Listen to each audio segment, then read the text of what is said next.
Horse అయిపోయింది yes name ఓకేనా select the yes name next ఏంటి from ఏ టేబుల్స్ నుంచి సేలర్స్ దగ్గర నుంచి అటు నెక్స్ట్ రిజర్వ్స్ దగ్గర నుంచి రెండు టేబుల్ ఫార్మ్స్ నుంచి wear s dot sid is equal to r dot sid and b is equal to 103 అనేది ఓకే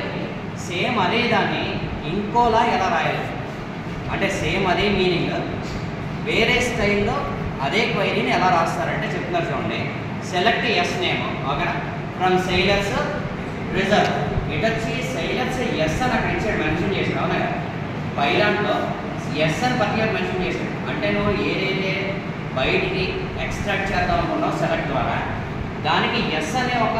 సెపరేట్గా ఒక నేమ్ పెట్టాడు కావస్తే మీ పేరు కూడా పెట్టుకోవచ్చు అక్కడ నష్టమే లేదు ఓకేనా కానీ ఎక్స్ట్రాక్ట్ చేసినప్పుడు కంపల్సరీగా ఏదో ఒక క్యారెక్టర్స్ మనం మెన్షన్ చేయాలి కాబట్టి